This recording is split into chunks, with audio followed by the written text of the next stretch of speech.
Good afternoon, everyone. Thanks for joining us for another Lunch and Learn. This one's a little different because the RFP program application has come out for the 2026 grant application, program application. I also have with me, I'm Lisa Redomozo, and I have with me my dear friend Lourdes Dezavala, which, I feel so much better that she's on board.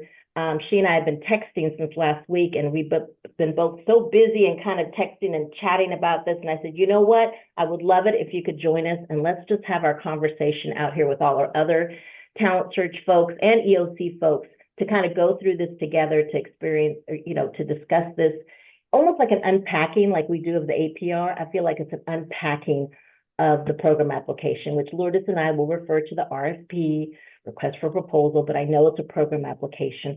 So in the Google Drive, in the chat, there's a link to the Google Drive, and there's two documents we uploaded in addition to this program application and the program profile sheet, which is different, which y'all should look at.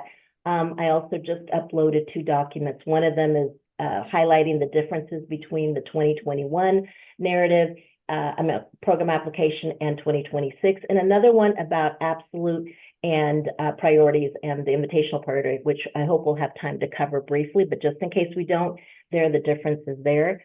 So you should see on the screen the application. Lourdes, the first thing I noticed is that's only 29 pages. Right? That was already stressful. Although I always thought the other the RFP was too long before. Once I saw it was 29 pages, I was like, okay, what's going on here? The other thing I noticed, Lourdes, is the program information starts with the Department of Labor saying they're soliciting applications in support of the Department of Ed. And so that told me right away, okay, there's a new sheriff in town. And you can tell by the way they worded this, you could tell by the priorities, you can tell that they're going to be looking for, I believe, and you correct me if I'm wrong, Lourdes, or put in your, your insight, but I'm like, just like I thought, they're trying to tie things into career pathways, to apprenticeships, something to do with labor. And so we need to highlight that in our programs. Is that your take, Lourdes, or do you have a different take on it? Yes. And Lisa, thank you again for inviting me here to join you. And folks, I'm so happy that you're all with us, and we're all kind of like still trying to stomach this. I said to Lisa earlier because it was quite a shock. We've been hearing some different things about, the intent of the Department of Ed, with taking this program back to the states. And so that was very evident. It's very evident from that first statement, as Lisa says, of having the Department of Labor. And so it was really hard, even that first page. I mean, page number 2, right? I guess there's not a whole lot on that first page, but there's a whole lot in that very first page about who it is and what we've done to prepare for these applications. And so I'm with Lisa. It's like, some things that we've been hearing, these are trends, the department wanting to move, our programs, not just only, eliminating the Department of Ed, but also moving our programs to the Department of Labor. Really stressing, as Lisa says, of what's different about this application, that indication of that not only should we be preparing our students for college, but for the post-secondary workforce. So if they're for the workforce, not just college. So it's no longer really that emphasis on access and enrollment, but it's really about the preparation for the workforce. And so that really, I think, for me is that I need to make sure that that the reader is getting that from me as I'm writing this application. Not only is it about meeting the intent of our talent search programs of college prep and being successful in college prep, but if college prep is not for them, am I also making sure that they are getting ready for post-secondary, for the workforce? So, and I'm sorry, I keep saying post-secondary because that's where my brain is, right? This is what we've been about forever. And now it's the focus about the workforce. So the focus changed. It's been a shift. Focus. It's a shift over there. The other thing I noticed, Lourdes, is that they mention state level applicant. Reminds me very much of Gear Up. Yes. or state agencies. And I'm not talking about a university as part of a state system. No. I'm talking about Mm-hmm. a state agency, like for secondary Mm-hmm. or elementary school, like in Texas, we have the Texas Education Agency. Mm-hmm. And then we also have the Higher Education Coordinating Board. Those two entities are now being encouraged to apply. They're considered state level. They could be considered state level applicants and also state level agencies that are allowed to apply. And so Mm-hmm. they're pushing for that. I noticed, it's all about in the priority too, Lourdes. There's only one competitive preference priority, and that is only for entities that are submitting that are state agencies, right? That's true. That's true. You know, And Lisa, as you say that about the competitive preference priorities, many of us are not going to be able to write to that competitive preference priority, nor, and you all know what that means is we won't be able to get those points that are right, tied to a competitive preference priority because, as 5 Lisa points. just said, we're not a state level applicant. Right. Even though you're a state university, or you may say, oh, we'll recognize we're an agency that's part of, no. They're very specific about that because they're trying to satisfy the executive order of giving money back to the states. So this is one way that they are addressing that. They're making sure that it's seen as though they're trying to give the states an opportunity for this money, right? And that's why they purposely put, I believe the 5 points specifically it for only certain applicants. And right now, I think I have one client, Lourdes, that is an existing state agency that would be eligible for those 5 points. None of my other clients are with colleges or agencies. None of them can apply for those 5 points. Okay? Yeah. They Now, can't. I do want to say, Lisa, though, I mean, for many of us who've been writing and many of you that are here joining us are experienced writers, you're experienced grant writers, and for many of those that even this is your first time that you're writing, that we've often spoken about, the prior experience points. And so going into this competition, we do have those prior experience points, which a new state level applicant is not going to have prior experience points. Right. So that gives us a little bit of leeway, right, on the points that we would be earning for prior experience compared to not earning those points for the CPPs, right? Because we can't write to that CPP. So, right, Mhm, Lourdes, what I'm thinking is, again, the look, the appearance of giving the states priority, right? mhm, But are they really? Because later on in the RFP, it states that prior experience is still there. It buries it. It's not out there in the front, but it buries it. And that's when I think I texted you, Lourdes. I said, wait a minute. Even if a brand new state applicant scores a perfect score of 100 and they get the 5 points, they're going to be at 105. mhm, Whereas if I can earn, if I've got all my prior experience points, I can earn 100 plus 15. I'll be at 115, way above that 105. So my mhm. question then, and this is a question that for those of you that are attending the COE webinar later today, which I am as well, Yes. so does it mean, can any new state level applicant even get funded? Because they Mhm, would at most have 105.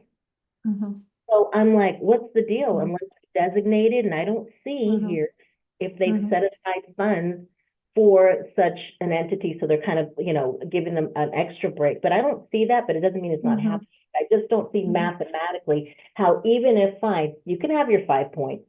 I don't need the 5 points because I'm going to score 100, or I'm going to do my best job on my narrative plus my prior experience points are going to beat a brand new state applicant, is what I'm mhm, thinking. mhm, Maybe I'm missing something because that mhm. sounds too easy. Yeah. So I'm thinking it's an appearance. Mhm. Which, one of the things, Lisa, that I think about in that aspect as well is that I always have to go back to the readers, right? Many of us know we lose points from the readers. And so again, when we're writing to this new application and we're writing to what the intent is, what they're wanting with respect to post-secondary and workforce readiness, with credentialing, with students, being more engaged in dual enrollment, earning credentials while they're in high school?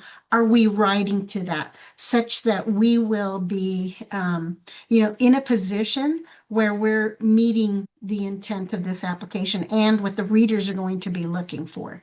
Because that's where we could potentially, if we are not careful and we don't address this, Things up below 105. that we could potentially lose points if we don't write to this. So it's great that we're having this conversation. We want to make sure that we're responding to the questions. And we've always written to the questions, right? That's the one thing that Lisa, that's the one thing. Don't leave that section without not answering the question, without Mhm. making it readily and visible to the reader so that you don't lose any points. And that's, I think, the things that we need to hold on to, the things that, and the messaging you've been hearing all along from Lisa and all of anybody that's engaged in this process with writing, is an answer to the best of your knowledge. Really, again, read through this application, because it is really daunting, and thinking about, wow, these state agencies can ask for $10 million. But there's, we've just barely even started this conversation, right? But we're Right. seeing, even on this page 2 was so loaded, right? Oh, 175 awards out of so much information. 517. Yeah, So, that's the other thing I wanted to point out. But mhm. before we get to that, Lourdes, the other thing that sent me back was the $500 per, per student. the So per remember, participant you know, cost. those of you that have Yes. been with me forever and a day, I've always been saying, look, oh, I want to serve more students, Lisa. No, you can't. If you're existing, you've got to ask for the same amount of money to serve the same amount of kids that you just did in your last year. Oh, that's out the window. Mhm, That's out the window. mhm, So by the way, ladies, for our budget proposal writing workshop, they got, if we could put a note there saying, hey, come back and listen to this because that's out the window. Y'all, if you are wanting to serve just 500 students, you're going to have to lose money. You're going to have to go down to yes. 250. And I don't think anybody on the call right here is below 250. I don't think Mhm, anybody is. So if you want to keep the 500, you're going to have to go up higher. You're going to have to go 500, take your budget, divide it by 500, and that's how many more students or how many total students you have to serve. It mhm, would be my recommendation that you go ahead and ask to serve more students to get you a little bit more money, not so much to have extra staff, but to have extra, to put in supplies or to a personnel for more tutors, because I see the emphasis on tutoring or mhm, on online tutoring, Lourdes, or some of these AI wallet technology pieces that some of our students can't afford. Not that you have to build it, but you have to connect them to those really mhm, features they have through the College Board or Princeton Review, where they have those wallets of digital information where students can create their own platform, or maybe you already mhm, have something like that. If you don't, get them connected to that. So you're going to need that extra money. So it's my recommendation to most of my clients that we go up. mhm, Not for extra staff necessarily, except they're going to be tutors or online tutoring because we need the extra money. If you just write or if you just take your total budget and divide it by your total number just to get enough to, serve the students you're currently serving, you're not going to have an extra money to do anything like that. That these priorities, the focus will require you to do something different. I don't think we have a lot of the things here we need to buy or invest more in tutoring, high impact tutoring, whether it be in people mhm, tutoring or both, and that takes money, right, Lourdes? That's the thing. mhm. Oh, definitely. Yeah. So Yeah. number one thing, do the budget, redo the budget, right? Yeah. As I was thinking about that, I think really about reading this application is that there's really, some of the things that we always talk about our students, and that they're not getting it from their schools, right? Because of that advising, that high counselor to student ratio. And so those services with helping those students prepare for workforce, the credentialing, the getting the tutoring and the academic support that they need. And we need to really focus on how are we going to use our existing budgets to be able to focus on those services, as Lisa's saying, Mhm. and be Mhm. very clear, that's why we're doing it. The other thing is that, even as we think about that delivery, one of the things that Lisa and I usually talk about when we're writing grants. It's really this idea about what's in the grant, right? The needs section. We're going to continue to write about the need, and all of those. That scoring has not changed, and the questions are still the same. But we really want to stress on that lack of connection into those resources with respect to the tutoring, with respect to the credentialing, and those opportunities students have with being able to really see themselves in creating their own pathway. And so that's almost, to me, Lisa, when I think about that, I'm like, Talent Search, we serve such higher numbers that, like an upward bound program lends itself to that because of the funding that you have to work more closely with the students. And so not that I necessarily want to think about increasing the number funded to serve, but rather how can I give them the best level of service and do these things? Because, but I also don't want to take a huge hit in the budget because of that per participant cost. And especially if you've been funded for a really long time, because then your per participant cost is probably closer to 550, 570 around there currently. And Mhm. that would be a huge hit, $70 per student, and yet you're going to provide a greater level of intense services for these students. So, really think about that. But the idea of cutting that budget is painful, Yeah, because there's no way yeah, to go yeah, in. You're gonna there's just you're gonna yeah, have to go up, is my yeah, recommendation. So the first thing yeah, is redo that budget and any extra hmm funds, tutoring or online tutoring, or beef those hmm up under hmm supplies for these what they call hmm talent marketplace connections, which would be, like I told you, those electronic or those digital wallets or AI wallets. They want to encourage kids to start storing their college and career information in that. And I think we're doing that, and that's what we're going to get hmm to, the things that it's not yeah, such a crazy, absolute and invitational priority. What is crazy here, before I move on, someone had asked, and I'm trying to answer some questions in the chat, in the Q&A, and you might want to check that out too, Lourdes, if you can. Please put your questions in the Q&A.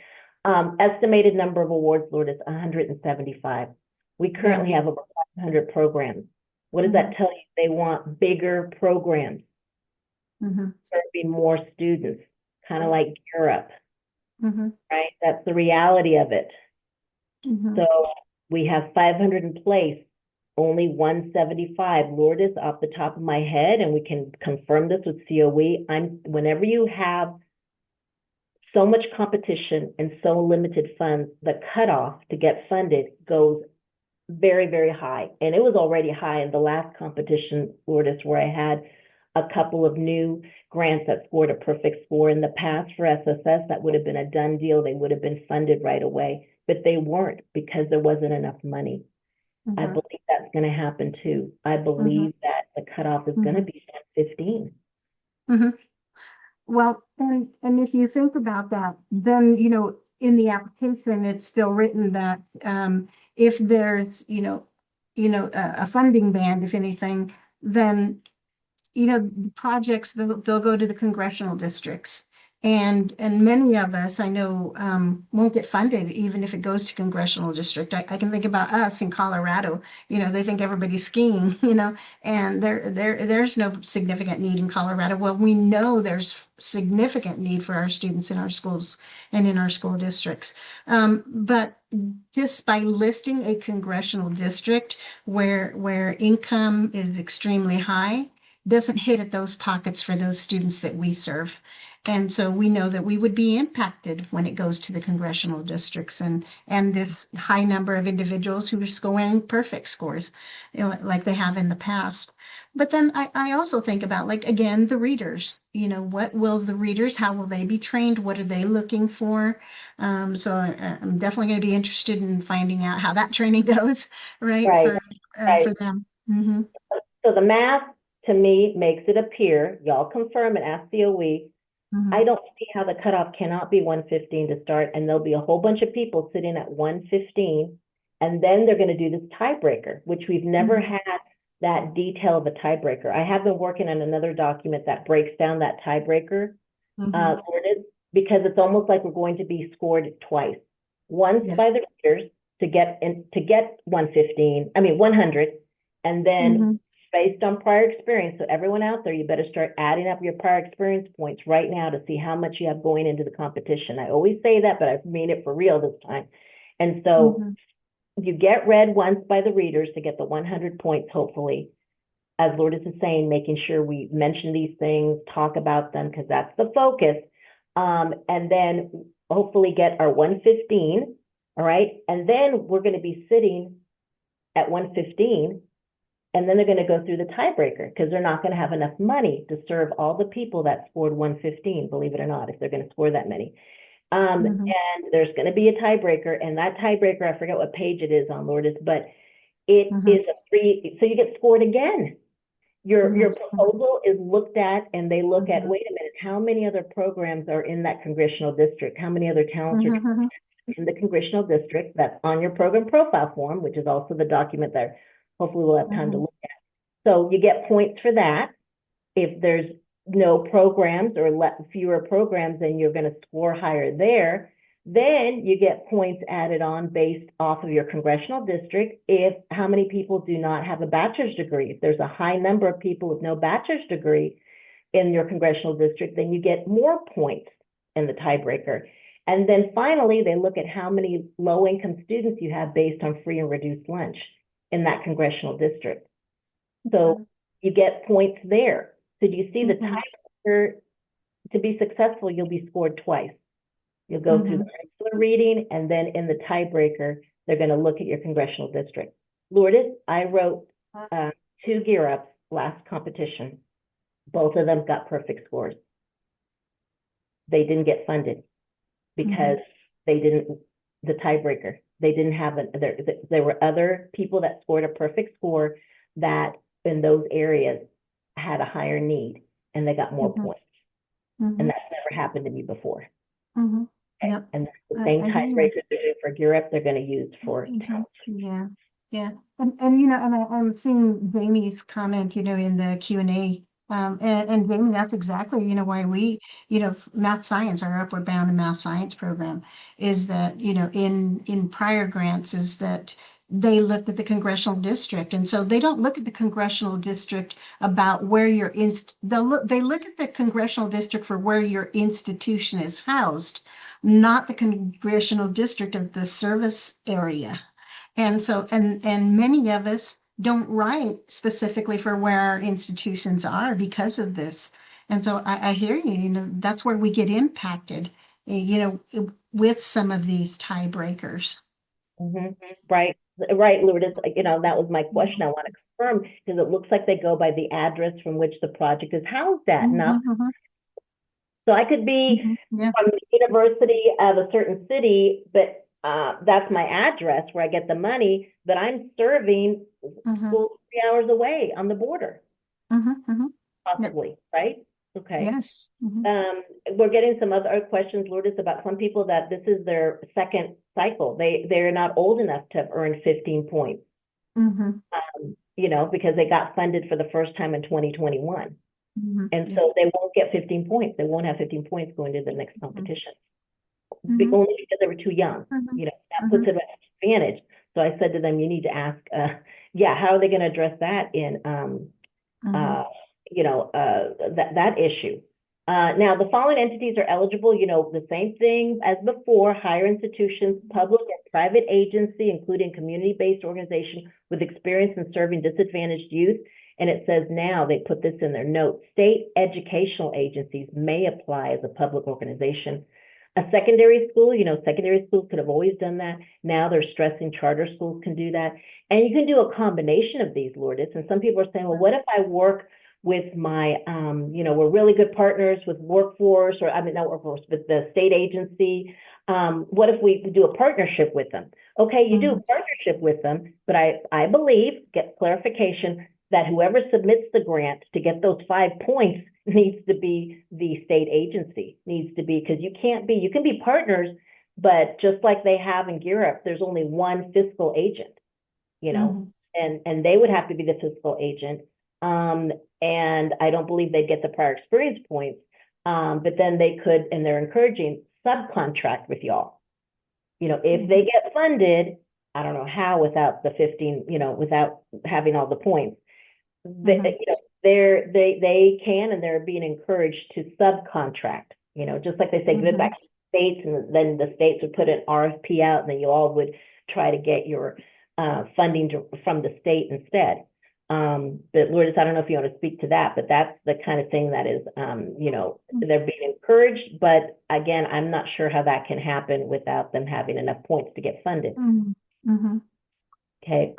Sub-grantees are listed here as well. So that is something that has been mentioned vaguely. And before, you had to get prior experience to do that. Right now, if we want to subcontract, but now they're, allowing that from the get-go. Yeah, in RFP in the last application, there was no sub-grantees. So yeah, you could not sub-grantee in the last application. So this is new, the sub-granting. How does that look for us? In light of what Lisa just said, in that if you wanted to collaborate, let's say, for example, Colorado State University wanted to work with the Colorado Department of Higher Education.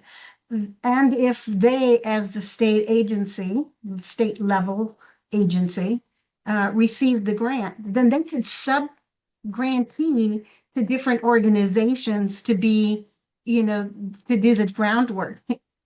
Us going to the schools and work with the students. That would be an idea, for example, of what a sub-grantee could do, is we would go in and we would deliver the services, but they would actually be the applicant.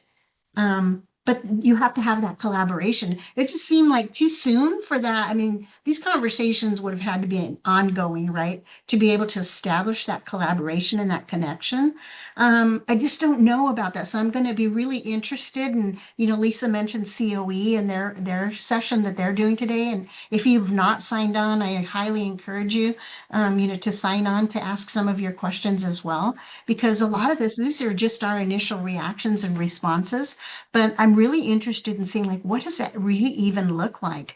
Because we could not sub-grantee before, but now here we have this idea of the money going to the state. Because, I mean, if you think about it, I know Colorado has been doing this, and I'm thinking that many of your states have done this as well. They've been connecting the Department of Higher Education with the Department of Education with the Labor Department in your state. Because they want to be able to have these data systems. So even when you look at the application itself and you look at the profile, where it's talking about these efforts of connecting all of these and having data systems in place where you can track your students. For many of us, for example, like when we need to find out if a student enrolled in college, we go to the National Student Clearinghouse. Well, imagine now this new application is saying, what's happening to that student with respect to their workforce readiness? Are they, taking those credentials? Are they deciding whether, no, my goal is to just get in high school some type of credential, and a certificate, an associate's, do some, job shadowing and being ready once I graduate from high school to go into that already with some type of degree under my, and I'm taking that and I'm ready. Because that's the messaging we've been hearing from the Department of Ed, to say this is what we need to focus on. We need to meet our demands, our workforce demands. And right now, we're not preparing our students for that. So I think that's really a lot of the underlying messaging that we're hearing with this application. And I'm going to move on to the program description, Lourdes, because that's what I thought take a big shift. Before, we are used to our talent search language, what we're used to, and here it starts right away from, after the first paragraph, then it goes into the America's Talent Strategy, which, by the way, there's a footnote, and I'm going to upload, there was a separate little PowerPoint about what America's Talent Strategy is that I downloaded. I'm going to upload it and put it in the folder that we created in the Google Drive for you to look at. I'm trying to get into the mindset of what they're going to be telling the readers to look for. This grant opportunity is fully aligned. See that? Fully aligned with America's talent strategy, encouraging grantees to expand services to learners to explore a variety of post-secondary opportunities, including registered apprenticeships.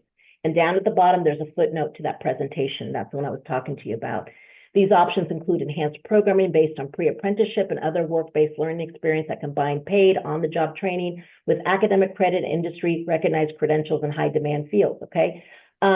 So grantees should explore talent marketplaces, which is another terminology that's new to us, you know, learning and employment records and other mechanisms that present apprenticeships, career technical education, all that good stuff. And grantees are encouraged to develop applications that demonstrate connections with the workforce system, connections to dual enrollment options, and resources dedicated to the data infrastructure necessary for workforce Pell and other pathways to minimize death. So see what your focus needs to be. See what we do a little bit, or maybe you're doing it a lot, but we never felt the need to brag about it or mention it. Or maybe we're just starting to do that. Or maybe we need to include this, you know, include it in what you are already offering, or a different type of focus or a different take on it. You know, this is what they're looking for. They're looking for proposals that, you know, how you'll get early. And this is, you know, back to, you know, it starts going back to what we're used to doing here. Gain early awareness, skills, confidence, and connections needed to either acquire a standard high school diploma or equivalent, or enroll in an on-demand post-secondary program. This grant is more than just preparation. It's about empowerment. See those words, empowerment. Through the Talent Search opportunity, we are seeking not only to increase post-secondary enrollment, but to aim to cultivate a generation of career-ready Americans, like Lourdes said earlier. The focus is not just we're going to get them in college to get degrees. We're going to get them in college to get degrees that lead to careers, okay? That sort of deal. We have to take it to the next level here. It doesn't mean that you have to actually do the internships yourself. It means connections to those. The partnerships that some of y'all are talking about need to be mentioned, you know, in how you work with folks to help you provide those services if you're not equipped to provide them directly yourself. Here is the information, America's Talent Strategy. You want to check that out. You can click it right now. It takes you to the PowerPoint, but I'm going to put it up there. You know, I'm going to upload it in the Google Drive. You know, we have the priorities here. Now let's talk about the priorities, Lourdes. It's been a minute since we had any absolute priorities. We've always been, and I still say CPP, so I'm so used to those. Lourdes, we have an absolute priority. That means you have to address it. They're so serious about this that it's an absolute priority, and we'll talk about exactly what that is. Then we have one competitive preference priority, but for points, but we're not allowed to apply for them because none of us on the call, let me know if you're a state agency. We might have some folks that are already funded through a state agency or happen to find out about this call and they're going for a new talent search and they're a state agency. And that's, you know, I believe you have to supply a letter from the governor stating that you're a state agency, if I read that correctly. And so, you know, already I've like put that out of my mind, and it's nothing that they have to write for. They just have to click that, yes, they're an agent, they're a state agency, and they get the 5 points. Invitational priority, and I have a handout that's in the Google Drive if you want to check that out. Invitational priority is, you know, it's optional. It's not absolute. There are no points associated with it, but Lourdes, I'm telling all my clients, we're going to go for everything in the absolute priority, and we're going to go for everything in the invitational priority. To me, the invitational is required, okay? Although it's optional, I'm not going to let somebody, you know, say, or, you know, a reader say, well, they didn't even talk about invitational. So, you know what? This one took the time and effort to include it. You can't help it, right, Lourdes, when it's so competitive. Even though there's not a point related to it and they say they can't hold it against you, I think they will. That's just me. What do you think? I'm sorry, Lisa, I was thinking about one of the questions. So, you know, you were talking about the absolute and the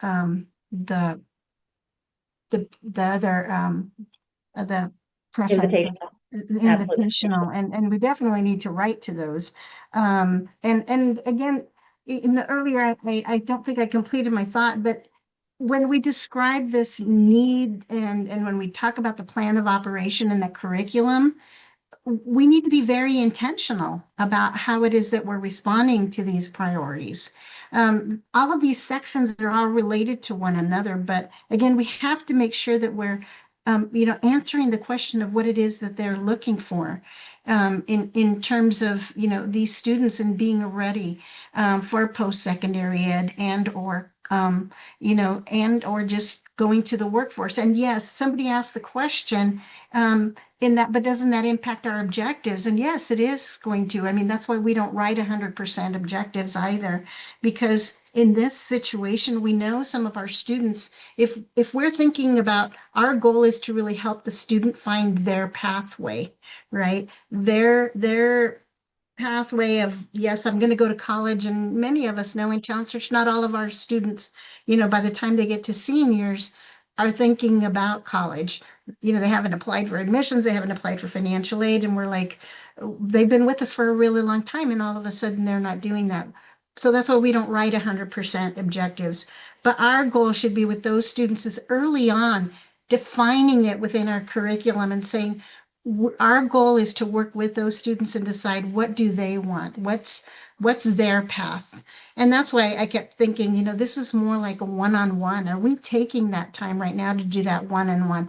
Not just when they're seniors, when we're really focusing on them getting into college, because that's kind of what we've done in the past. But what are we doing all along the way, and introducing them right when they're, even between transitioning from 8th grade to 9th grade, because that's going to really help develop, whatever class schedules they're going to take, and some advising to say, hey, let's make sure that you're being given this opportunity to have information about the various opportunities that you have. And thinking about those assessments, how are we going to assess that? We want to make sure we write about that in the curriculum. So that we can ensure that we're doing and meeting all of these new priorities.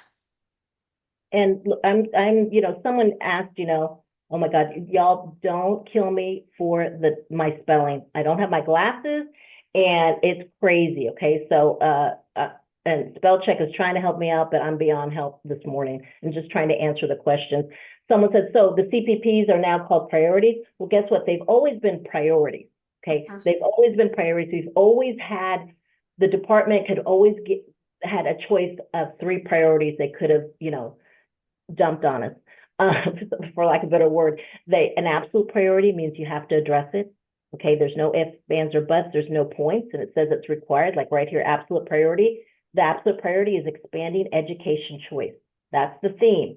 It's required. There's no points, all right? Then we had competitive preference priorities, forever and a day. Those are the ones where points were, it's competitive. It's optional. You didn't have to answer it, but they would give you points to it. And the competitive preference priority is what we've always had. So that's why we've always said CPPs, CPPs, CPPs. And I have to fight against saying it now, because guess what? We also have invitational priority, which again is not required. Okay. And the invitational priority this time is called talent marketplaces. No points associated to it. So this competition gave us all 3 mentioned in the RFP: absolute, competitive, and invitational.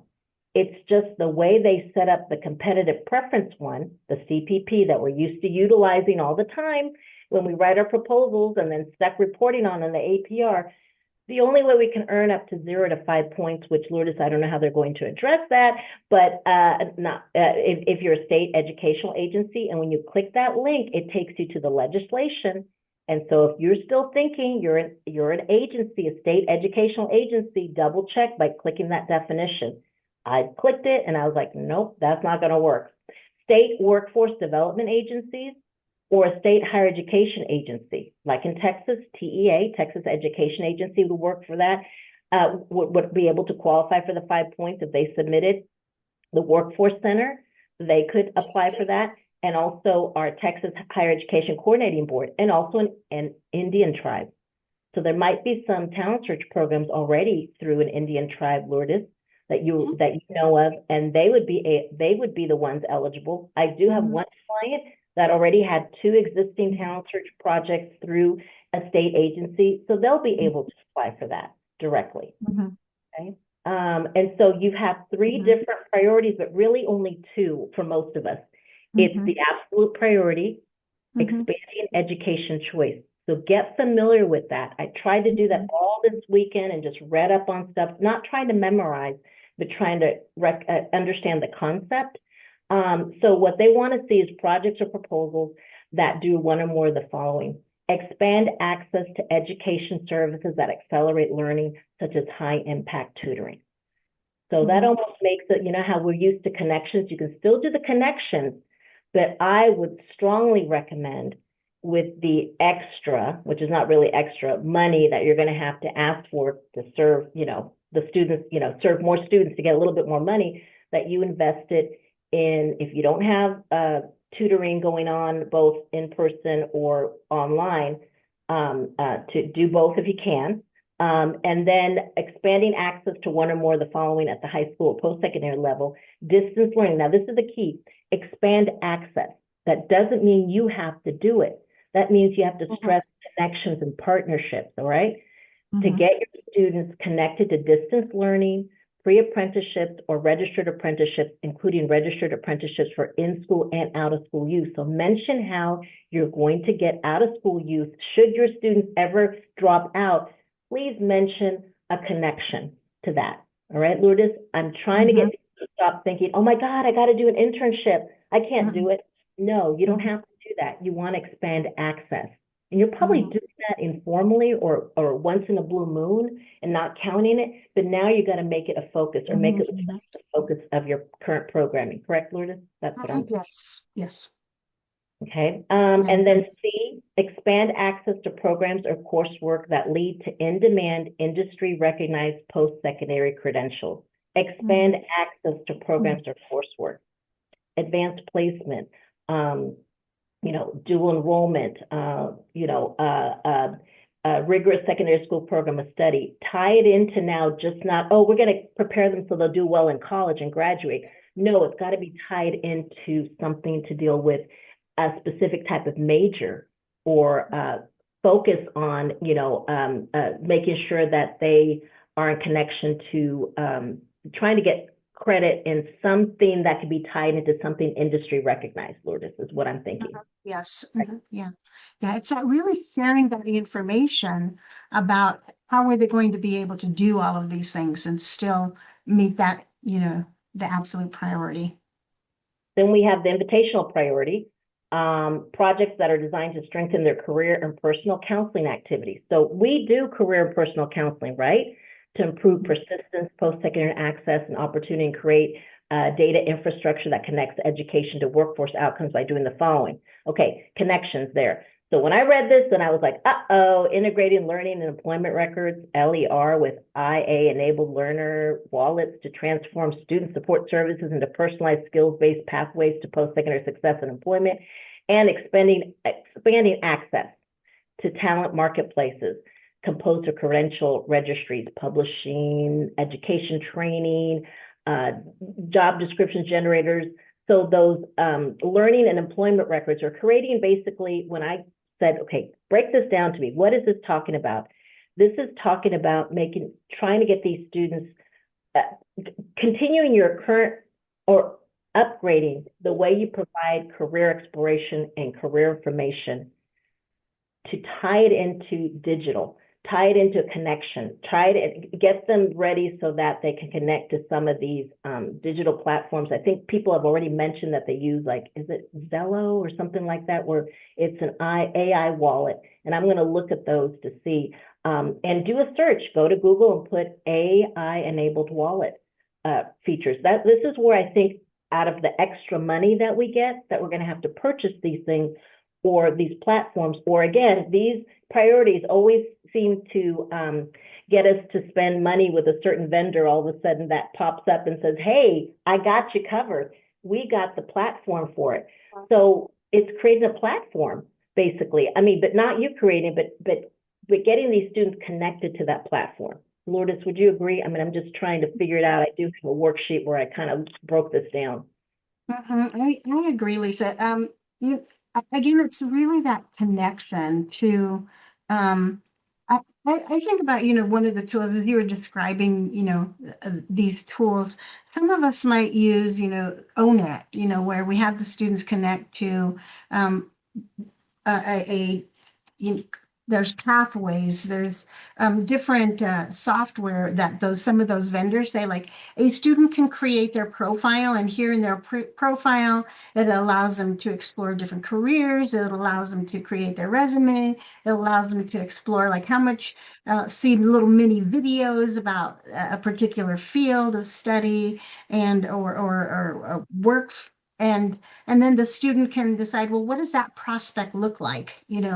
Where would I have to go to college for that? And what is the labor? What does that look like? And so many of those are in, are different platforms that folks use. But what specifically within there, and as you're looking at those different platforms, is that what specifically is going to help them say, okay, I'm going to get some credentialing. I'm going to do these different things. And we could describe that, how we're working and exposing students to that information that allow them, again, to make decisions about, okay, maybe that credentialing that I need, the certificate or the associate is just kind of like that first step, because my eventual goal is, again, post-secondary education, because otherwise it's going to impact our objectives because those students aren't going to college. And so we need to be thinking about how are we informing students about these different opportunities that they have, but yet still also helping us to encourage those students to say, okay, college, that credential you're working on now while in high school is only the first stepping stone, right? To get to this post-secondary education that is our goal now and is described within the mission of Talent Search. So Lourdes, I popped up this document just to kind of, we're talking about the priorities right now, and just a little cheat sheet I came up with. Absolute priority, what it means, it's required. You must demonstrate alignment or they will not be considered. Focus areas, expanding education choice. That's what they told you about. That's the title of it. High impact tutoring, for example, pre-apprenticeships or registered apprenticeships, industry recognized credentials. So what I got from this is that you're not creating new services. It's about reframing and strengthening existing services to include multiple post-secondary pathways. And Lourdes, later on, I noticed in the RFP, another difference is in the performance measures. They included mention of enrollment in a post-second, and not only college, but enrollment in some sort of program. So someone earlier said, is it going to count against us? I don't know, because the performance measures have changed. Performance measure numbers 3 and 4, I believe, Lourdes, if you look ahead in the RFP, now includes enrollment in college or a pathway to career. And then attainment includes attaining a college degree or a credential, pathway career. So I don't know. Maybe the RFP is going to change to give us credit for that moving on, okay? Because the performance measure has changed. So make sure that when you look at your evaluation plan, you include a couple of internal goals, or you make mention that you're aware of that difference in those performance measures, because before they've never mentioned that. It was about going to college and graduating. They specifically added that wording. So here's some examples of existing talent search programs that currently you have going on that you can now frame or focus on. So you have career exploration workshops, right? But now you want to frame them as exposure to high demand career pathways. Okay, it's a little bit more specialized. We have college visits, but you want to expand to include trade schools and apprenticeship programs. Academic advising, you want to make sure that includes dual enrollment, what's the career to the CTE and the credential pathways. How about some summer programs incorporating work exposure and industry speakers? Financial aid workshops include return on investment and cost comparisons, and tutoring. You need to, don't forget that tutoring actually should have been first, has high impact. Doesn't mean you have to provide it to a lot of students, but usually high impact to me means low numbers. So you want to focus on a particular group of students, a particular grade level maybe. Now, invitational priority. This is optional. Does not provide points, but I'm telling you, I've told you, I'm going to go for it. The focus areas are the talent marketplaces, learning and employment records, AI enabled. Okay, this you can only include this if it can be addressed and clearly and realistically. I'm going to do it by realistically connect, and here it is. I knew I had the platforms listed somewhere. So Lourdes, these are the ones that, big future. I love big future. And I think one of my clients is already using this, this option here. You want to track student outcomes, college workforce certifications. It's always been a challenge to track outcomes. That's never going to change, all right? Someone had asked earlier, well, how am I going to track if they got, a workforce certification? I said, the same way you track, if they got a college degree. And they said, well, I use National Student Clearinghouse. And I guess, Lourdes, we come from before National Student Clearinghouse, right? Where we had to go ahead and follow up with them or do LinkedIn, or now the digital wallet. Hopefully you'll be able to follow up with them. And again, Lourdes said the key thing. No one is saying you better have a 100% college enrollment or work certification or attainment. We don't go for 100%. So if we don't know, it's a no, right? So again, some of these things, and this whole thing here, Lourdes, I'm almost okay with the priorities and the shift. I'm almost okay with it. I get it, right? I get it. What I don't get, or what is messing me up, is the short time frame. I don't have time to think about it, make those partnerships. I wish they would have said, oh, this is going to come next year or in September even. And in the meantime, we're going to do, I'm just fantasy talking here, we're going to put extra funding to keep you going, to give you a chance to get used to this and come up with a really good proposal. But I'm having to fast track this concept, this shift, and reminding myself, okay, I'm not providing, I'm not going to do some of these things directly. I need to enhance or specialized career exploration to focus on this, to make sure for the invitational priority that, yeah, we were using Big Future, but what are some components of Big Future that include a digital wallet, and feed into that. Partnerships with workforce boards or employers. I may not have done that, and that's okay. This is all about what's going to happen in the future. So just because you haven't done it, or maybe you did it in the past and it didn't work out, say you're going to do it. Go for it. Go for it. Resume writing and career readiness support, we do that. So again, the key differences is, of course, absolutes required must be clearly addressed, focus on services and access. Where invitational priority, although it's optional, I say go for it. No points awarded, either one, but there's not the difference. But focus on the systems and infrastructure. So one is about the actual services, and I guess I try to think of invitational priority as the method in which I want to provide my services. Going more digital. I mean, I'm still going to do, college and career advising, but what am I going to utilize? What platforms? And that's what they're looking for. Mention of those platforms, whether you built something yourself or going to go with one of those vendors. And then just along with the rest of this, it kind of tells you where in the plan of operation, where you should probably think about it. Absolute priority should be embedded within academic support, career exploration with links to apprenticeships, advising, and workshops. Invitational priority, if used, which I recommend you use it, should be in counseling services, data tracking, technology tools, and partnerships, right? So, most of us already meet the absolute priority. We just haven't focused on it. We just have to bring it up and beef it up and talk more about that than we do the required and permissible services. We've been very technical, like just check the box off, check the box off. And now it's like, no. You're going to have to rise to the occasion and show me the connection to career pathways, show me the connection to getting these students careers later on, and focus more on that. So it's a different focus. I'm not used to that focus either. And I've got to get myself to the right mindset and think, what we're doing these things, we just have kind of buried them, or we're haven't been doing them that often, and now we need to beef it up and layer that throughout there. I would recommend you do the absolute priority and the invitational priority first separately, the 3 pages for each.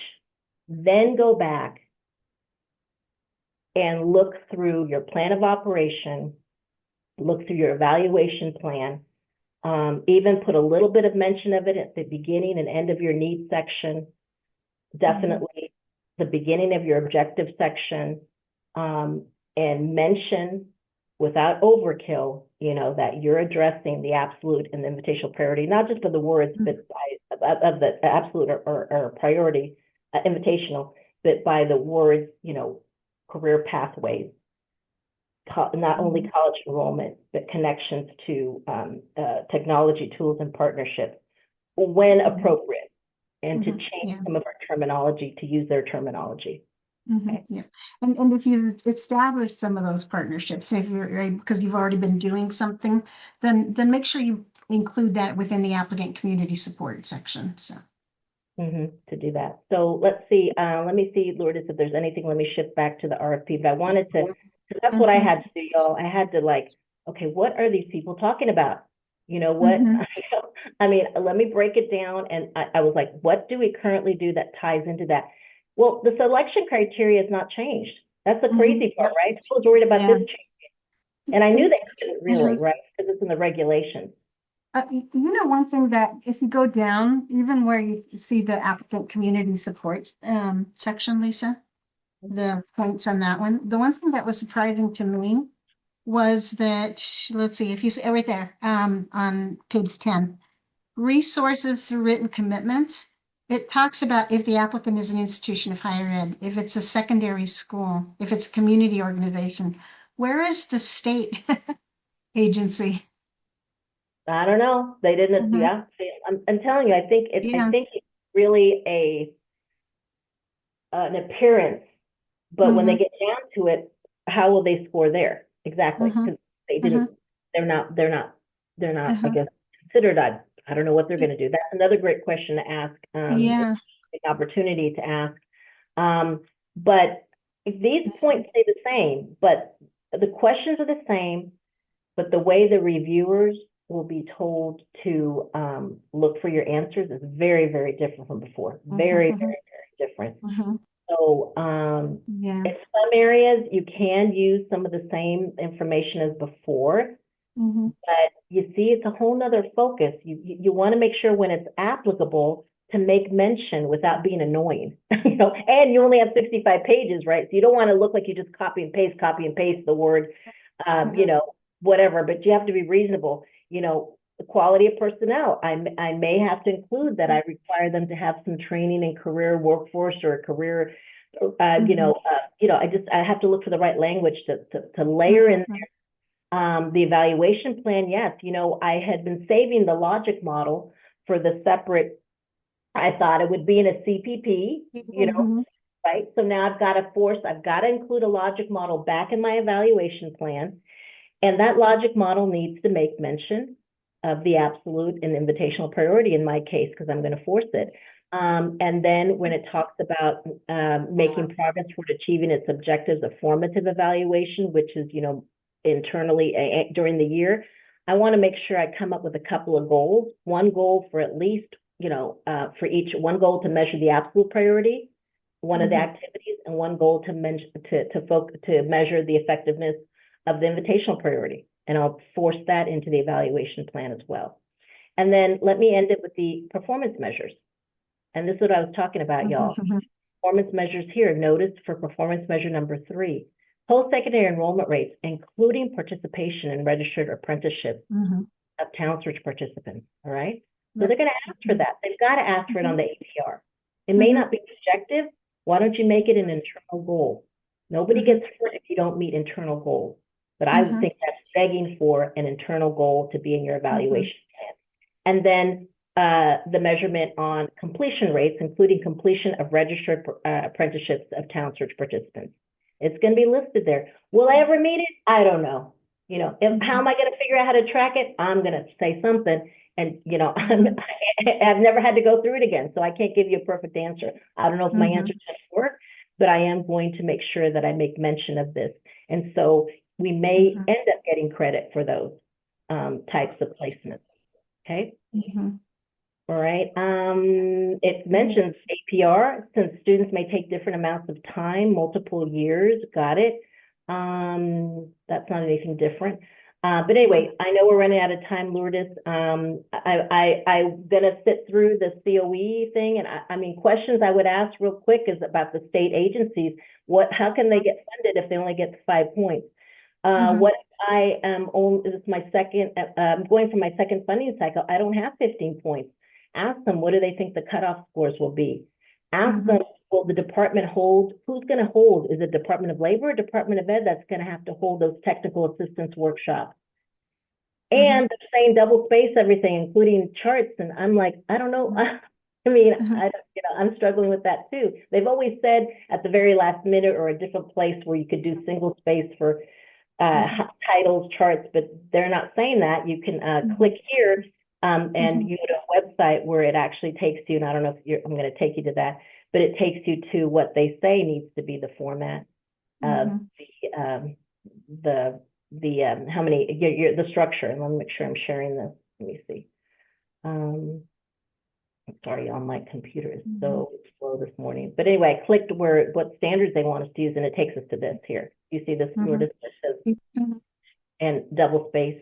Yeah. So, Yeah, you know, because it was in a totally separate document. That was only why it was only 29 pages. right. Everything's got a link. You go to it. So anyway, Lourdes, thank you so much. I don't want to keep everybody. I'm going to try to stay on and answer some of these questions. Maybe there's so many questions.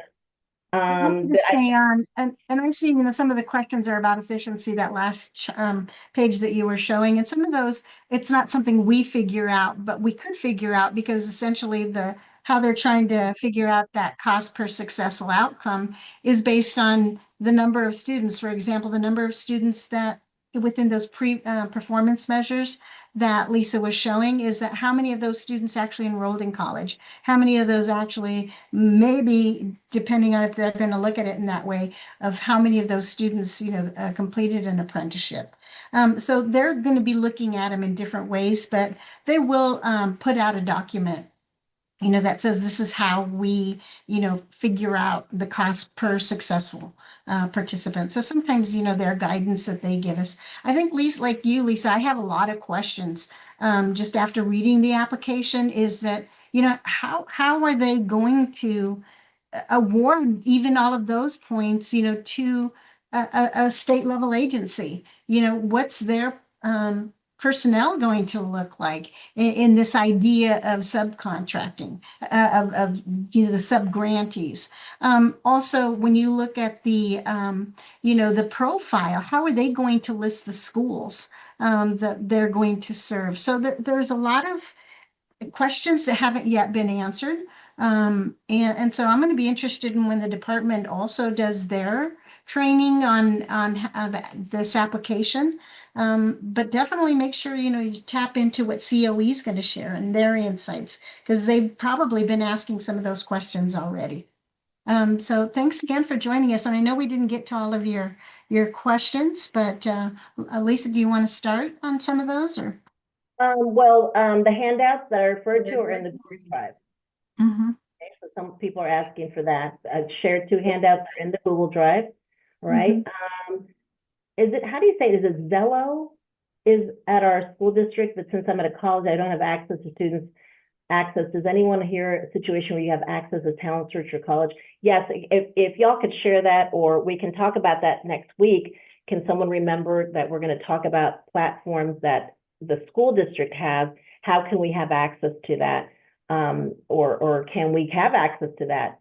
How much is it to do that, if that's, or have access to it? Would Pathful, formerly Virtual Job Shadow, be a good platform to use? I believe so. Lourdes, are you familiar with that platform? That's the one that I was mentioning earlier. It's Pathful. It used to be Pathful Explorer. And I think, again, I need to look at it more carefully again to make sure, now that I've read the RFP, What's it called the again? application. It's Pathful. It used to be Pathful Explorer. But that's the one that I mentioned. It shows you little videos, clips about different jobs, and it shows you the job prospects within the states, and there's a lot of tools built into it to allow the That students would to be use great it. for the invitational priority. I'm going Yeah. to call it the IP. Even though we could do career formation the old-fashioned way with workshops in person, again, the IP, the invitational priority, I believe, is talking about the methods in which we provide that information, and they really want us to go that route. And again, Cindy, we just mentioned some stuff that could be considered, Pathful, Zello. Is that how you say it? Xello. We're talking about those things there. Because you definitely don't have the time and effort and the money to build your own wallet. What are your thoughts on this, my area? Okay, well, let me see. I'm going to skip that one for now. I'll answer that. We combine programs. You're the second, we have been talking about that, Lourdes, people who have multiple grants. What if we do just one big one and put all our eggs in one basket and ask for more money to serve, to cover it in the same chart, saying, Lourdes, I mean, that needs to be asked at COE, what they think about that strategy. Yeah, yeah. Well, I mean, if you think about it, you're foregoing one of the applications prior experience. Because only one of the applicants can get the prior experience points. So you would be foregoing those already. But yeah, I mean, you'd have to really think about what is that, the whole application with respect to the staffing, all of the sections within the grant. What does that really look like? It's a great question. Well, the other thing is, Lourdes, if it gets down to a tiebreaker, would you be competing against yourself? Yeah. So if you just did one big one, I have one client that in pretty much there have 5 grants in one city.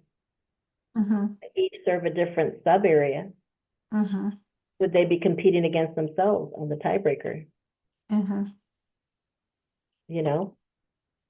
So that's a kind of question we need to ask, I don't know.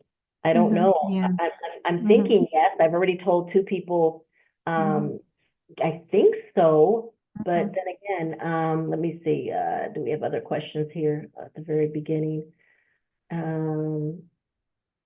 I definitely think you should reference America's Talent Strategy somewhere in the beginning. Someone I definitely think you should, but don't go on and on about it.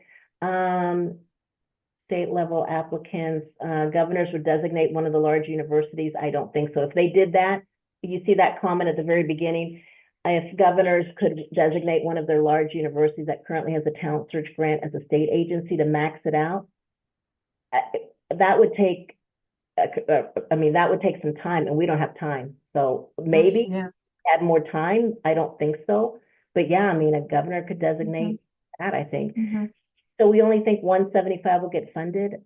I mean, that's what they say, but they also said they're not bound. Did you see that also it says they're not bound to any of the estimates there in their discussion? So it's like, wait a minute. Everything we're saying is just an estimate. With the shift focusing to workforce career development, in what way can we verify enrollment? Again, this is something where you could come up with something to verify it. It may not be perfect, but you want to address it. I mean, I know we're thinking about, well, how do we verify it? I'm thinking about how do we do it? How do we make a connection? And then hopefully using those platforms or those things where you could track, or just maintaining contact with these students. Again, like Lourdes said, no one's at 100%. So it doesn't mean 100% have to do, have to meet that objective, right? Yeah, I recommend that you also look at, go to your state, Department of Education, Department of Higher Education, see what kind of data sharing agreements they have. Do they allow you to create an ID so that you can log in and you're able to identify students? I know Colorado did that many years ago. I mean, they're hurting because they did get hacked, but what kind of opportunities are there to be able to do that, where you can capture that information, something similar to what like the National Student Clearinghouse is. But if not, follow up with them. Follow up with them for the platform, LinkedIn, your alumni association. If you don't know, you don't know. Yes, you probably won't get permission to track them forever outside of, it's going to have to come from them. And again, someone asked about the budget. And again, I want to stress, y'all, it's $500 per student. All right. So if you're going to stay at 500, you're going to have to lose money. If you want to maintain, you're going to have to serve more kids. I say go to serve more kids. Okay. I mean, I mean, not the same amount, definitely, because if it's just 500, but go and serve more students. For those of you that are serving 500 students right now for 250, go for at least 300,000 to serve 600. Mhm. I mean, if not more. But yeah, I mean, I don't think anybody can afford to go back. Mhm. And also, you see, they're looking for bigger programs. Maybe they'll figure Mhm. out how to mark off points for existing Mhm. grants. I don't know. Well, to Mhm. let people have the 105. Well, we Mhm. have to report a rigorous program of study for the APR. Yes, all the objectives are still the All same. the objectives are the same. Mhm. Yeah. For TRIO programs that lost their funding this year will lose prior experience points, correct? You mean the canceled programs? Is that what they mean? Mhm. Yeah, that's going to be a great COE question. Although if you look at the profile says where you funded under the previous grant cycle. And you could list, yes, I was, like you had 2 years and see if it flies. I don't know. I think that's a great question though for COE. Mhm. Um, Definitely about the people uh-huh. that got canceled. How is high impact tutoring defined? It's not. You will have to come up with that definition. Mhm, mhm, mhm, mhm, If we decide to serve more students, does that mean more target schools? It may or may not. But remember, mhm, you can serve students that live in the target area. You could serve adults too. I mean, you may not say that in the application, but if you have time to go ahead and add more middle schools, yes, but they all have to show. Remember, the data for the selection criteria for the needs section still stays the same. They have to mhm, show that they have need in all those areas. So you have to be very careful about who you invite. At this point, mhm, I'm just saying go up and then worry about that later, about, mhm. Yeah. finding enough Mhm, students later, because you don't have time. I mhm, normally wouldn't say this. I would say, let's plan it out, think mhm. about it, yada, yada, yada. This thing has got to be due May 1st, which means it's got to go past internally at least a week ahead of time, right? So we don't really Mhm. Yeah. have first. So it doesn't Mhm, necessarily mean more target schools. I mean, you could think mhm, about that later. You can serve schools that are not target schools as long as they're in the target area unofficially, mhm. Yeah. later on if you need to. Mhm, For existing grants, do we need to write all priorities even though we don't get the points? Yes, I would write, not for all of them. I mean, you can't mhm, even apply for the competitive preference priority one. But I mhm, definitely, the absolute priority, you need to address it. And I would say that you need to also address the invitational priority, even though technically it mhm, doesn't award you any points and they say it's optional. I don't think it is that competition. So no mhm, more college tours, more career mhm. focused trips? Not necessarily, No, right? no. Mhm. I have an Yeah. example of what it says Mhm, there. Make sure you tie it into, mhm, you could do both at the mhm, same time and be more, mhm, have more intent, correct, Lourdes, on that? mhm. Yeah, and then you mentioned it, even on that handout, it's not that we're going to take them to just those 4-year colleges. We're going to take them to, trade schools and other apprenticeships. So I mean, it, you all need to think differently again about how we've written because before it's always been about getting them to go into a certificate after high school graduation, and it's going to be different because you may be taking those students now as a 10th grader, because they want to explore. I want to get a certificate when I'm and starting at the 11th grade. Some of those students are now also thinking about taking that 5th year and not graduating within the standard 4 years. Maybe the 5 years is the standard for them. So you have to Mhm. think about all of those things that we're already doing with respect to meeting those objectives because we're looking at 4 or 5 years. But now we're thinking differently about is it that they're wanting to finish within that time period because of those credentials?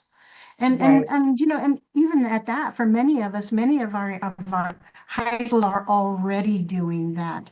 Um, it is that they're beginning to offer more credentials while they're in high schools. So, We have a lot of questions about combining grants if they got two in the same area. We also have one that says, you know what, we were asking about decreasing our numbers. Well, you can't. You can't go below 500. That's the lowest amount, and you're in a rural area. And I do think, Lourdes, that this does not favor rural areas. mhm, mhm, Looking for bigger programs. Um, mhm, if you can't go any lower than 500, 500 for 250. That's it. Um, mhm, that's why it's causing all of us to go back to the drawing board with our budgets. someone said about the tiebreakers. Can you explain that? I am drafting a document, a little cheat sheet for how the tiebreaker works. I didn't have time to upload it, but I will upload it and put it in the Google Drive for you all. Yeah. Would it be better to offer in-person or Mhm. online tutoring? It depends. What are you able to do? I think you should do both. Mhm. But that's just my, depending on the Mhm. situation, the location, because there's no Mhm. way that you can have enough tutors in every Mhm. subject. Oh, yeah. That's why I have the online tutoring portion. Mhm. Yeah. Mhm. Lisa, in the student support services application, there was a document, remember, a couple of pages in there that really talked to the points. And do you have that in this Google Drive? I'm wondering if that might be helpful too. Which Um, one? in the student support services, remember on their application, they talked about here's how the readers are going to score some of those points. And like here's what might take off half a point or might take off 1 point or something like that. It Was was in, written in the it was SSS. in the RFP. Yeah. There were two Uh, pages, yeah, mhm, like that, of what they would be looking for. Yeah, I yeah. can put that on there. I just don't know if it's going to Uh-huh, be mhm, appropriate for this type of focus. And we mhm, don't have that anymore.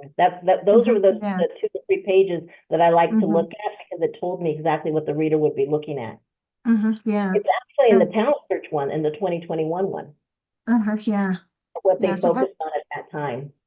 Yeah. I mean, I like to look at it for more general, like, what might a reader be looking at and maybe kind of tweak it a little bit. But I think Mhm. it's really helpful to say, only because I think we're trying to get that perspective. And again, maybe COE will be able to answer that question for us, is that what the readers might be looking for, although they may not know that answer just yet, like what will the readers be looking for as they read these applications. And it's actually So, in the 2021 RFP is in the Google uh-huh. Drive. If you look for Talent Search Mhm, and also EOC, what Lourdes is referring to is in the larger 2021 program application. There was a section almost in the middle, 3 pages, where it said this is what the reader would be looking for, and it took you through every single section and gave you a mhm, couple of tips of what they would be looking mhm, for. Okay, mhm, and I can bring that up and bring that. I just, mhm. I wish they would come up with a new one on this focus. You know what I'm saying?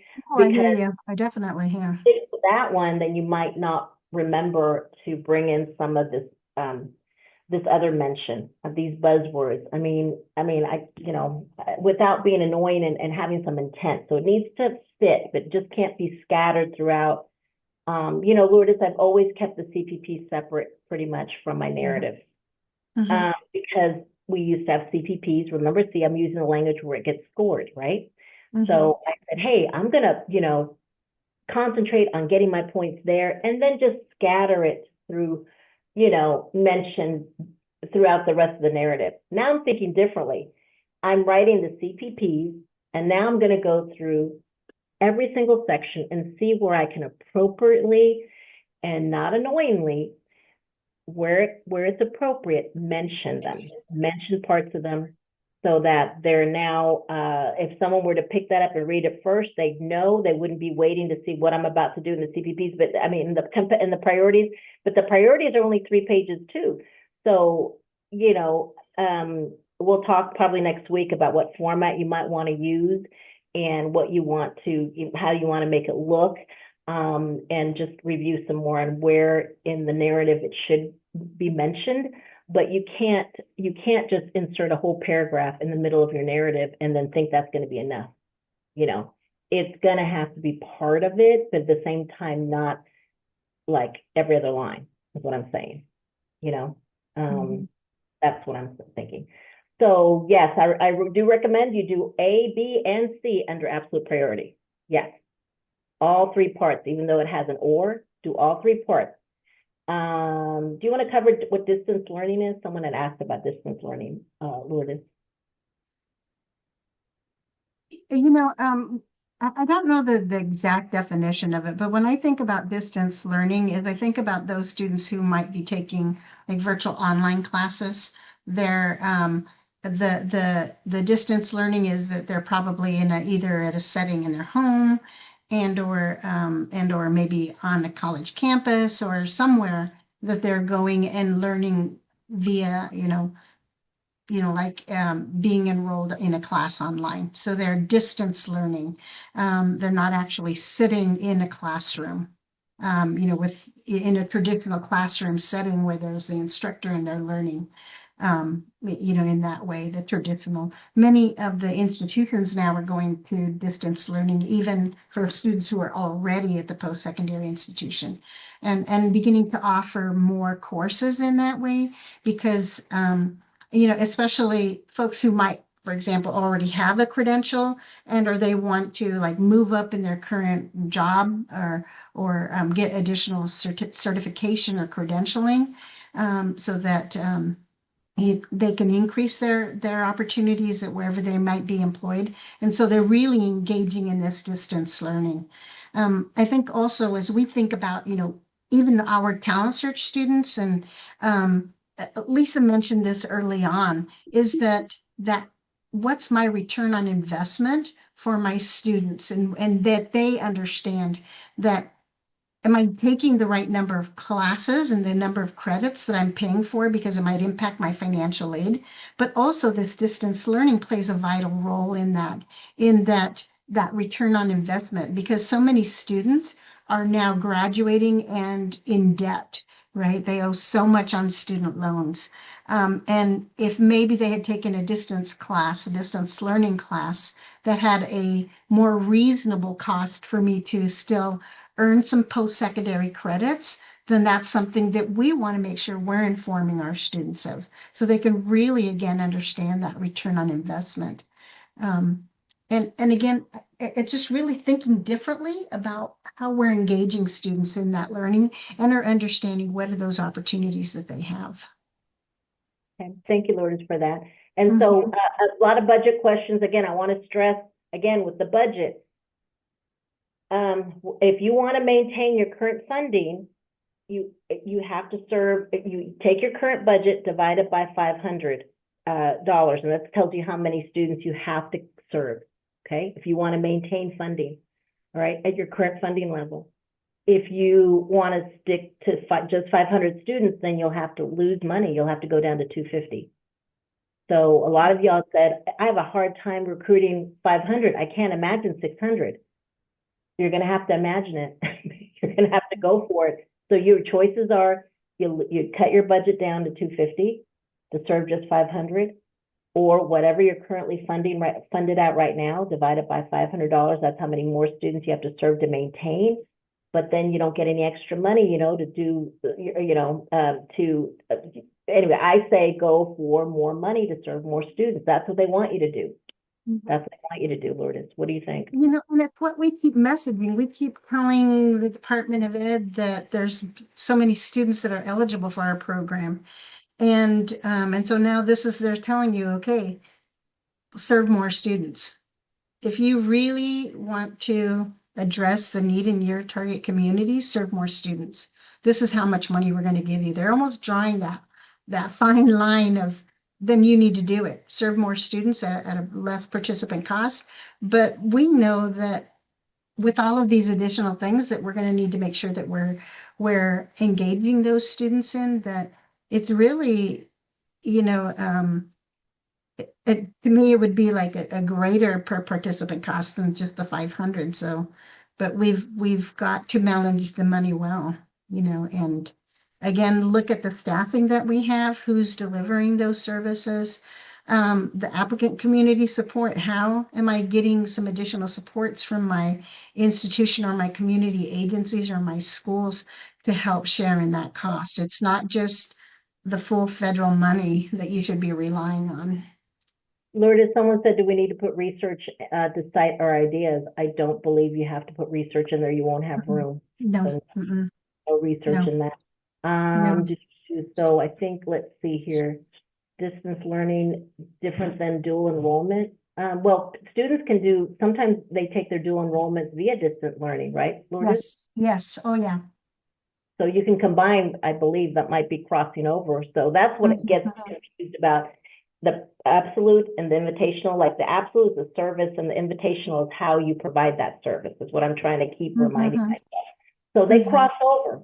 it's kind of a good thing that they complement each other, believe it or not. The more you read about it, the more I see how they can complement each other. All right, so I'm going to stay and try to, I don't know if people will get these answers in the Google Drive. Right now, I'm going to rename it so it has the folder that where y'all are looking for this information. I'm going to rename it as soon as you log off to have today's date on it. So when you go into the Google Drive, look for today's date on that folder that has 2 documents. It'll have 3 in a little bit. I'm going to add some explanation about the tiebreaker and anything else in passing. It's a lot to digest. I don't know if any of y'all have started looking at it like we have been all weekend. And I'm still learning. So I'm very anxious to get onto the COE call and see, Lourdes, if they have any insights, any information. Yeah. Maybe they have a different take than I do. This is just me and we're. Oh, yeah, I hear you. I hear you. So I'm very looking forward anxious. to the conversation next Monday, because we'll have, more insight, some ideas that COE has shared, and maybe a lot of the questions that we ourselves also have. I do want to mention, because I'm looking at somebody says non-target school students don't count towards your objectives, and that's not correct. Every student that you serve counts towards your objectives, whether they're at a target school or a non-target school. And they count for every single objective. Okay, I'm glad you brought that up. I mean, they count toward the non-target school students count toward either your first objective of persistence, if they're in 6th through 11th grade, and if there's a senior that is attending a non-target school, but it's in your target area, non-target school, they count towards the objectives of, graduation with regular, graduation with rigorous, and if they went to college. So all your non-target school students count toward at least one, if not more of the objective. Okay? Right? So remember that. And that's a great question. I'm glad you picked up on that, Lourdes, because a lot of people think these students have to be enrolled at the target schools. No, they can be living in the area, residing in the target area. And if they're eligible on an individual basis, and you can get to them and provide them with services, they count. They count. One of the things I love about Talent Search. Yes, it'd be in a perfect world, everyone's nicely at the school, so you can go to one place and see multiple students. In this case, they'd have to come to you, or you go to them on a very limited basis. You never put them at the same level of frequency as a target school, but you can still provide services on site there, but not as much because it's not the focus of your services. A target school is the focus, but it doesn't mean it's the only place you can go to provide services. You could go once a semester or once a month if you're always at your target schools. You can go once a month and once a semester to a non-target location. Okay, so I'm glad you brought that up. So Lourdes, thank you so much. We're going to wrap it up here at 1:30. If we could go ahead and stop the recording, because I think we've been recording all this, which is great. Thank you, Donna. Thank you, Leah. Thank you, Lourdes.